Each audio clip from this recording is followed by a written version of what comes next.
तो गाइस अब देखो ये है डायरेक्ट स्पीच है ना, इसका हमें बनाना होता है इनडायरेक्ट स्पीच। बना दे रहा हूँ। आई सेड टू को होल्ड कर दिया, आपको समझ बिल्कुल नहीं आया कैसे हुआ, इसके कुछ रूल्स होते हैं बताऊंगा आपको मैं। हिम कर दिया मैंने, ये दैट कर दिया मैंने, इसका ही कर दिया। यू आर ईटिंग, तुम खा रहे हो, मैंने यहाँ पे बास कर दिया, ईटिंग कर दिया। और ये इन्वर्टेड कामा, जो इन्वर्टेड कामा का जो चिन्ह है, निशान है, उसे डाल दिया। आपको समझ कुछ नहीं आया होगा। आप केवल एक बात देखो कि जब मैंने डायरेक्ट को इनडायरेक्ट बनाया तो कौन कौन से बदलाव हुए और क्यों हुए, वो हम लोग सीखेंगे। जैसे पहला बदलाव मान लें आप इधर सेट टू है, इधर मैंने टोल्ड कर दिया, ऐसा क्यों होता है, ये पहला बदलाव बेटा हुआ जाके। दूसरा आप क्या सिग्नल देख रहे हो, यहाँ पे कामा इन्वर्टेड कामा है, यहाँ पे आपने क्या देखा, आपने दैट देखा, ये दूसरा बदलाव क्यों हुआ। तीसरा देखो आप, यहाँ पे यू दिया गया और यहाँ पे मैंने ही कर दिया, ये ही क्यों किया, ये समझना है आपको। चौथा बदलाव, यहाँ पे आर आ रहा है, यहाँ मैंने बास कर दिया, चौथा बदलाव। ये बदलाव होते हैं, ये बदलाव कैसे होते हैं हम लोग सीखने जा रहे हैं, ठीक है। तो शुरू करते हैं, ठीक कर दे वो। तो गाइस हम लोग देखने वाले हैं रूल्स, डायरेक्ट स्पीच को इनडायरेक्ट स्पीच में कैसे बदलते हैं, उसके कुछ खास रूल्स होते हैं। तुम्हारा पहला रूल होता है, सबसे पहले क्या समझना है आपको, पहला रूल है क्या होता है, आपको देखना है अगर रिपोर्टिंग वर्ब, रिपोर्टिंग वर्ब आपको याद है क्या होती है, सेड टू, रिपोर्टिंग वर्ब होती है ना, तो कर्ता के बाद में आता है रिपोर्टिंग कहलाता है यार, इसे क्या कहते हैं बेटा, इसे ये रिपोर्टिंग होती है। अगर रिपोर्टिंग वर्ब पास्ट टेंस में हो,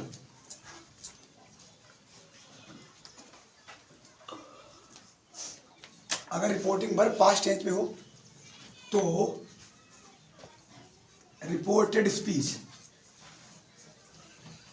रिपोर्टेड स्पीच क्या होता है बताता हूं, जो कर्ता के कहे हुए शब्द होते हैं, जो स्पीकर होता है जो बात बोलता है उसे कहते हैं रिपोर्टेड स्पीच। अगर रिपोर्टिंग वर्ब पास्ट में हो तो रिपोर्टेड स्पीच के वाक्य में निम्न बदलाव होंगे, निम्न बदलाव होंगे। अब निम्न बदलाव क्या होगा बता रहा हूं आपको मैं, सबसे पहले समझा दूं। आपका रूल है अगर रिपोर्टिंग वर्ब पास्ट टेंस में हो तो रिपोर्टिंग वर्ब ये है, अगर ये पास्ट में हो इसका मतलब पास्ट में ही है। सेड टू क्या होता है, सेड क्या होता है, आई सेड टू हिम, में कौन सा टेंस है आपका, ये पास्ट इंडिविड है ना। कभी कभी मान लो यहाँ पे ऐसा होता है आई से टू हिम, मैं उससे कहता हूँ तो प्रेजेंट हो गई, या मैं बोलूँ आई सेल से टू हिम, मैं उससे कहूँगा तो ये फ्यूचर हो गया। अभी यहाँ पे बात हो रही है पास्ट की, अगर ये पास्ट में हो, अगर है मतलब यहाँ पे नहीं, तो क्या करते हैं रिपोर्टेड स्पीच, कौन सा वाला, वाक्य वाला जो रिपोर्टेड स्पीच होता है उसमें बदलाव होते हैं। बदलाव कैसे होते हैं वो लिख लो आप लोग, मतलब समझ लो आप लोग, उसका बदलाव लिस्ट यहाँ तक आ रही हो बेटा, उसमें आ रहा होगा समझता हूँ, ठीक है। क्या करते हैं, उसका रूल होता है बहुत सिंपल, क्या करना आपको, जब भी हम रिपोर्ट डायरेक्ट स्पीच को इनडायरेक्ट बनाते हैं तो कुछ समय पीछे चले जाते हैं, पीछे पास्ट में चले जाते हैं। तो प्रेजेंट वाले बड़ा याद करना बड़ा आसान है। मतलब हमारे टेंस कितने होते हैं, प्रेजेंट पास्ट फ्यूचर 3 टेंस होते हैं। तो प्रेजेंट में सबसे पहले प्रेजेंट कौन सा आता है, प्रेजेंट इंडेफिनिट आता है बेटा, प्रेजेंट इंडेफिनिट टेंस। अगर मान लो हमारा reported speech present indefinite tense में है तो वो जितने प्रेजेंट टेंस होते हैं सारे पास्ट में चले जाते हैं, पैरेलल अपने समानांतर पास्ट में चले जाते हैं। तो जैसा प्रेजेंट इंडेफिनिट हुआ तो कहाँ जाएगा, ये जाएगा पास्ट इंडेफिनिट, पास्ट इंडेफिनिट चला जाएगा बेटा। इसी तरह से दूसरा टेंस हमारा होता है पास्ट, वो प्रेजेंट कंटिन्यूअस, तो कहाँ जाएगा वो, सीधा समांतर जाएगा पास्ट कंटिन्यूअस। इसी तरह तीसरा टेंस है हमारा पास्ट परफेक्ट, ये कहाँ पे जाएगा, सीधा पास्ट परफेक्ट चला जाएगा। हमारा चौथा टेंस क्या है, प्रेजेंट परफेक्ट कंटिन्यूअस टेंस, तो सीधा समांतर कहाँ जाएगा, पास्ट परफेक्ट कंटिन्यूअस टेंस में। इसे समझने में आपको कोई दिक्कत है, कोई दिक्कत है, प्रेजेंट वाले सारे समानांतर पास्ट में चले जाएंगे, ठीक, ठीक है। इसमें 3 2 1 स्टार्ट। तो गाइस आपने सीखा प्रेजेंट टेंस का कोई भी टेंस हो, कोई वाक हो, तो पैरेलल पास्ट में चला जाता है। अगर प्रेजेंट इंडेफिनिट तो कहा जाएगा पास्ट इंडेफिनिट चला जाएगा, प्रेजेंट कंटिन्यूअस तो कहा जाएगा पास्ट कंटिन्यूअस चला जाएगा, प्रेजेंट परफेक्ट तो पास्ट परफेक्ट चला जाएगा, और present perfect continuous past perfect continuous चला जाएगा। अभी आपको क्या करना है, कुछ चीज़ें याद रखनी है आपको, तो वो तो याद हो जाएगा आप आसानी से। प्रेजेंट वाले सारे पास्ट में तो कितना सिंपल है, कोई दिक्कत नहीं है। दिक्कत कहाँ होती है बेटा, दिक्कत होती है जैसे आपका टेंस आता है पास्ट इंडेफिनिट, पास्ट इंडेफिनिट आता है आपका, उसे कहाँ डालोगे बताओ आप। ये आपको याद करना है, इसे बदलते हैं पास्ट परफेक्ट में, लेकिन इसे आपको अलग से थोड़ा याद करना है बेटा। इसके बाद दूसरा वाला टेंस होता है पास्ट कंटिन्यूअस। जो पास्ट कंटिन्यूअस टेंस होता है इसे बदलते हैं past perfect continuous, past perfect continuous में बदलते हैं, ठीक है। प्रेजेंट वाला सारा याद हो गया आपको, पास्ट वाला भी 2 टेंस याद हो गए। इसके बाद क्या आता है, इसके बाद आता है पास्ट परफेक्ट टेंस। इसमें आपको याद रखना है कि ये पास्ट परफेक्ट टेंस जो होता है, विशेष याद रखना लगातार आपको कि चेंज नहीं होता है। यहाँ मैं लिख दे रहा हूँ नो चेंज। नो चेंज इसका मतलब क्या हुआ, ये टेंस उसी टेंस में ही रहेगा, इसका कोई बदलाव नहीं होगा ना। शॉर्ट में दिया मैंने एनसी, आप लोग समझ जाओ बेटा, नो चेंज होता है। इसी तरह से आपका 8वां टेंस होता है पास्ट परफेक्ट कंटिन्यूअस, ये भी नो चेंज होता है। मतलब अगर रिपोर्टेड स्पीच का टेंस हमारा पास्ट परफेक्ट कंटिन्यूअस टेंस का है तो उसमें बदलाव नहीं होगा, वो उसी टेंस में ही रहेगा, ठीक है। आपके पास्ट वाले सारे टेंस हो गए, कोई दिक्कत। इसके बाद क्या करते हैं आप लोग, हम आते हैं फ्यूचर में। फ्यूचर में आपको पता होगा जितनी भी सैकड़े होती है सबके साथ सेल है बिल आता है। सेल हो गया, बिल हो गया, सेल भी, बिल भी, सेल है, बिल है, या सेल है बिन, बिल है बिन, है कि नहीं। तो क्या करते हैं, जब आपका बिल होता है, बिल को कर देते हैं वुड। इसी तरह से जो सेल होता है आपका, इसे करते हैं कई बार शुड करते हैं, और यहाँ पे वुड भी करते हैं, ठीक है। तो जैसे सेल हो गया तो शुड कर दो या वुड कर दो, बिल है तो वुड कर दो आप, ठीक है। इसी तरह से सेल भी होगा तो क्या करोगे आप, वुड भी, या बिल भी होगा तो वुड भी। Shall have been, will have been क्या हो जाएगा, वुड हैव बीन होगा, और सेल है, बिल है, वुड हो जाएगा। इस तरह से आपका सेल का, बिल का, सेल का और बिल का आपको वुड करना है, ठीक है। सारे टेंस होगा, कोई दिक्कत है बेटा आपको, कोई दिक्कत होगी इसमें चेंज करने में। रूल था हमारा, अगर रिपोर्टिंग वर्ब पास्ट में हो तो प्रेजेंट वाले चेंज जितने भी टेंस होते हैं सारे पास्ट में चले जाते हैं पैरेलल। इसके बाद में पास्ट इंडेफिनिट आता है, कहाँ जाता है, पास्ट परफेक्ट में जाता है। पास्ट कंटिन्यूअस कहाँ जाता है, पास्ट परफेक्ट कंटिन्यूअस में जाता है। और पास्ट परफेक्ट चेंज नहीं होता, मतलब नो चेंज है। पास्ट परफेक्ट कंटिन्यूअस वो भी नो चेंज है। इसके बाद में आता है फ्यूचर। फ्यूचर में 2 सक्रियाँ आती है हमेशा, बिल सेल या बिल भी सेल भी, बिल हैव सेल है, जो भी है, will have will shall have been. तो बिल का वुड करते हैं और सेल का शुड या फिर वुड, डिपेंड होता है रूल पे, ठीक है। तो समझ गए आप, ठीक। इसके बाद में शुरू होता है हमारी मॉडल वर्ब। मॉडल में क्या होता है, जैसे कैन होता है, उसमें कैन हो गया, मे हो गया, माइट हो गया, इस तरह से। कैन को बेटा पास्ट में भेजते हैं, क्या हो जाता है, ये कुड हो जाता है। इसी तरह से मे का पास्ट हो जाता है माइट। बेटा आपको बोलना नहीं है, जब पूछूं तब बोलना है आपको, है ना। इसी तरह से शुड हो गया, जैसे शुड का नो चेंज नहीं होता। इसी तरह से मस्ट है, मस्ट का भी नो चेंज होता है। ऐसे मान लो कुड हो गया, जैसे कुड भी नो चेंज होता है। समझ में आएगा आपको, बस ये था। अच्छा आपने देखा चेंज कैसे करते हैं, हमारा रिपोर्टेड स्पीच का सेंटेंस कैसे बदलता है, तो समझ आ गया आपको। इसके बाद हम लोग देखते हैं, जैसे कुछ टर्म्स होते हैं रिपोर्टिंग वर्ब को चेंज करना होता है। जैसे उसमें होता है सैड, अगर सैड है तो क्या करेंगे, और अगर सैड टू है तो कहाँ चेंज होगा, और चेंजमेंट होता है कामा और जो इन्वर्टेड कामा होता है बेटा इसी का बदलेंगे, है कि नहीं, ये समझते हैं। जो सेड होता है इसे क्या करते हैं, सेड का सेड ही रहता है। जो सेड टू होता है आपको ध्यान देना है, इसे कर देते हैं टोल्ड, टोल्ड बदल देते हैं ना। और जो कामा इन्वर्टेड कामा इसे हटाना पड़ता है, चिन्ह हट जाते हैं, ये चिन्ह केवल डायरेक्ट स्विच में आते हैं। और जब भी हम इसका इनडायरेक्ट स्विच बनाते हैं तो क्या करते हैं, ये वाले चिन्ह उठाना पड़ता है। इसकी जगह पे एक वर्ड आता है दैट। ये कब आता है, जो हमारा टेंस अफर्मेटिव हो या निगेटिव हो तब केवल, है ना। ये तीन बदलाव ये हो गए। आपको सेट को सेट रखना है, केवल सेट टू का टोल्ड कर देना है और कामा इन्वर्टेड कामा को हटा के उसके स्थान पर आपको दैट लगाना है कि नहीं। आपने तीन तरह बदलाव करना सीख लिए। इसके बाद में चौथा बदलाव होता है, थोड़ा टफ होता है, थोड़ा वो होता है पर्सन।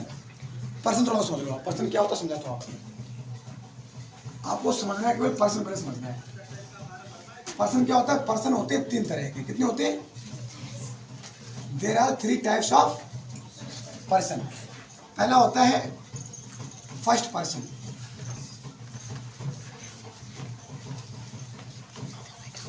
दूसरा वाला टाइप होता है सेकेंड पर्सन,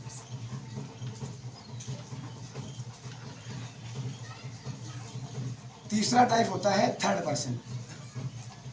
इसे याद करना बड़ा आसान है, क्योंकि जो दूसरा है सेकंड पर तीसरा थर्ड हो जाएगा, पहला फर्स्ट पर्सन हो जाएगा। होते क्या है वो आपको याद रखना है। आपको फर्स्ट पर्सन बेटा आता है कहने वाला है, जो स्पीकर होता है, अच्छा आई और वी। ये आपको प्रोनाउन में मैंने लिखाया था आपका, आई और बी, है कि नहीं। सेकेंड पर्सन होता है सुनने वाला, जो लिसनर होता है, यू। और थर्ड, चलो जल्दी जाओ बेटा। थर्ड पर्सन में आई बी यू के अलावा जो भी होता है, जिसके बारे में बात हो रही होती है, आई बी के अलावा जो भी होता है वो सारा होता है थर्ड पर्सन। इसमें क्या आता है, जैसे हुई, इसमें हो गया ही, हो गया सी, हो गया इट, हो गया दे, हो गया किसी का भी नाम हो गया, कोई भी हो गया, बॉय हो गया, डॉग हो गया, एनीथिंग। इसमें थर्ड पर्सन में सब कुछ हो जाता है, ठीक है। फर्स्ट में आई बी आता है, सेकेंड में यू आता है, थर्ड पर्सन में ही सी इट दे, किसी का नाम, कोई जानवर है मान लो, है कि नहीं, वो सारे इसमें आते हैं। अब इनको ना अगर ये हमारे आते हैं डायरेक्ट स्पीच में तो इन्हें बदलना पड़ता है। बदलते कैसे वो देख लें आप लोग, है ना। एक फार्मूला होता है इसका, फार्मूला होता है जैसे यस ओ एन वाई 1 2 3। आप बोलो ये क्या चीज़ है, बताएं क्या चीज़ है। ये वन का मतलब होता है फर्स्ट, मतलब फर्स्ट पर्सन। और फर्स्ट पर्सन क्या आता है हमारा, आई और वी। सेकेंड पर्सन क्या आता है, वो इसलिए यू आता है। और थर्ड में आई वी और यू के अलावा जो भी है, आई वी यू के अलावा जो भी आता है सारा थर्ड पर्सन होता है। एग्जाम्पल ही सी इट कर लो आप। ही हो गया, सी हो गया, इट हो गया, दे हो गया, राम हो गया, श्याम हो गया, सीता हो गया, एनीथिंग, कुछ भी हो जाएगा सारा। अब समझ गए आप, ये फर्स्ट पर्सन होता है, टू का मतलब सेकेंड पर्सन होता है, थ्री का मतलब थर्ड पर्सन होता है। अब ऊपर वाला मतलब क्या है, इसका मतलब क्या हुआ, वो का मतलब क्या है, इनका मतलब क्या है। इसका मतलब है सब्जेक्ट। सब्जेक्ट कौन सा, मैंने बताया था आपको, जो रिपोर्टिंग वर्ड्स पहले आता है सब्जेक्ट होता है। ओ का मतलब ऑब्जेक्ट होता है, और नो का मतलब एनसी, मैंने बताया था आपको, नो चेंज। ऐसे बदलते हैं। अभी मैं एग्जांपल देता हूं तो आपको अच्छी तरह समझ में आएगा, ठीक है। ठीक बेटा, तो गाइस हम लोग देखते हैं ना, जैसे मैंने बोला आई said to him, you are writing। ठीक, हमारा ये वाक्य मान लिया। हमारा वाक्य आई सेड टू हिम, मैंने उससे कहा यू आर राइटिंग, तुम लिख रहे हो। तो समझे, अब सारे रूल अप्लाई करेंगे बेटा, समझते हैं सारे। दोबारा फिर से एक बार देख लो, एक बार बता दे रहा हूँ, फिर से बता दे रहा हूँ आपको मैं। आई सेड टू हिम से क्या कहते हैं, रिपोर्टिंग स्पीच, ये वाला रहेगा। और जो इन्वर्टेड कामा के अंदर बंदे उसको क्या कहेंगे, रिपोर्टेड स्पीच। इसके बाद दूसरा पॉइंट मैंने बताया था आपको, ये सेड टू बेटा क्या होगा, रिपोर्टिंग वर्ब। आई क्या है, सब्जेक्ट, हिम क्या है, ऑब्जेक्ट, काम ये हटेगा क्या आएगा, दैट। यू क्या है यहाँ पे, यू है बेटा पर्सन, कौन सा पर्सन है, second person. You are writing, कौन सा टेंस है, प्रेजेंट कंटिन्यूअस कहाँ जाएगा? पास्ट कंटिन्यूअस जाएगा। कोई दिक्कत? क्या करते हैं सुनो, सबसे पहले करता है ना, कर्ता को उतार लेते हैं, वैसे ही आगे मेरे को उतार लिया, आई कर लिया। ये सेट को क्या करते हैं? टोल्ड। ये हमारा क्या हो गया? पहला बदलाव हो गया नहीं हो गया? समझ गया आपको बेटा? हिम को उतार लिया वैसे ही। दूसरा बदलाव करते हैं, कामा इन्वर्टेड कामा को हटाते हैं तो क्या आता है? दैट। ये हो गया अपना दूसरा बदलाव, कोई दिक्कत? तीसरा यू है ना, इसे बदलते हैं, ये होता है पर्सन। आपको बताया था मैंने, यू कौन सा पर्सन होता है? यू होता है सेकेंड पर्सन। समझा? तो आपको दोबारा देख लो। आपको जैसे मैंने यहाँ बोला, आपको समझ नहीं आ रहा, बोला फार्मूला अप्लाई कर दें आप, फार्मूला अप्लाई करें तुरंत ही, एस ओ एन 1 2 3, तो 2 का मतलब यू क्या है बेटा? सेकेंड पर्सन है, वो मतलब ऑब्जेक्ट, ऑब्जेक्ट मतलब रिपोर्टिंग पर भाई, इसके बाद क्या है? ये ऑब्जेक्ट होता है। तो यूज होता है ना बेटा, ये सेकेंड पर्सन होता है, इसलिए ये जाएगा ऑब्जेक्ट में। हमारा ऑब्जेक्ट क्या है? हिम है, हिम है। और क्या करते हैं? तो दैट लगाते हैं, तो कोई बात शुरू करते हैं तो हिम का सब्जेक्ट आएगा, ना कि हिम आएगा। तो यहाँ पे इसका क्या करना है? सब्जेक्ट लगाना है, सब्जेक्ट। हिम होता है ऑब्जेक्ट एक्चुअली, है कि नहीं? तो हिम का सब्जेक्ट क्या होता है? ही होता है। तब क्या आ जाएगा? ही। ये हमारा तीसरा बदलाव हो गया। कोई दिक्कत है? इसके बाद में यहाँ पाया यू आर राइटिंग, ये टेंस होता है प्रेजेंट कंटिन्यूअस। मैंने आपको बताया था, हाँ, प्रेजेंट वाले सारे कहाँ जाते हैं? पास्ट में जाते हैं, अपने समानांतर। ये प्रेजेंट कंटिन्यूअस तो कहाँ जाएगा? Past continuous. और पास्ट कंटिन्यूअस में सेकंड दो होती है बाद में, क्योंकि ये ही एक पर्सन होता है तो क्या करूँगा यहाँ पे मैं? बाद में जाएगा। That he was writing. सुना है नहीं है? कोई परेशानी दिक्कत किसी को भी? अब मैं एग्जांपल देता हूँ, सारे आपने बताना करना आप, ठीक है? 2-3 काम समझा दो, फिर आपने आप करना आपको बिठाओ विषय में, ठीक? तो गाइस अब लोग करने वाले हैं, अपने एग्जांपल करने वाले हैं, तो ध्यान दें आप लोग। देखो ये सी है करता हमारा, इसे मैंने उतार लिया। सेट को क्या करेंगे बोलो? आप बोलो। टोल्ड। Very good. ये मैंने उतार लिया, ये हमारा पहला बदलाव हो गया। कामा इन्वर्टेड कामा हटेगा, क्या आएगा? दैट आएगा। वेरी गुड, कोई दिक्कत नहीं। आई है सबसे पहले बेटा पहचानना है आपको, आई है क्या चीज? आई प्रोनाउन है। कौन सा पर्सन है? First person. और फर्स्ट पर्सन कहाँ जाता है? सब्जेक्ट में। और सब्जेक्ट क्या होता है? कहने वाला। She said to me. करने, काम करने वाला करता होता है, किसने कहा? उसने कहा, तो सी से हो गया। तो आई को अब कहाँ बदलोगे आप? सब्जेक्ट में। तो यहाँ पे क्या आएगा? सी। सी आएगा बेटा, सब्जेक्ट ही आता है ना? ये आपको दूसरा बदलाव हो गया, तीसरा सी बदलाव हो गया। आप सोचो, बताओ मुझे, आई राइट अ लेटर, कौन टेंस है? प्रेजेंट इंडेफिनिट है ना? अब इसका इंडेफिनिट बनाओ तो क्या करोगे आप? पास्ट इंडेफिनिट में। तो क्या करते हैं उसमें? I wrote. ये सेकंड फॉर्म आती है ना, तो मैं क्या करूंगा? I wrote she wrote a letter. Letter. और ये जो इन्वर्टेड कामा है ना, मार्क बना हुआ है, वो हट जाता है, एक्स्ट्रा पाएगा। किसी कोई दिक्कत है? इतना आसान होता है। अब आप लोग खुद बोलोगे, कैसे बनेगा ये? He told एक आराम आराम से। ही him told. Very good. Him, बहुत बढ़िया। दैट आ गया। ही कैसे आया? यू होता है ना सेकेंड पर्सन, इसे बदलोगे कहाँ पे? ऑब्जेक्ट में, तो इसका ही हो जाता है सब्जेक्ट। Very good. गुड कैसे आया? कैन का कुड होता है, बहुत बढ़िया। और इसका क्या करें? कोई दिक्कत है?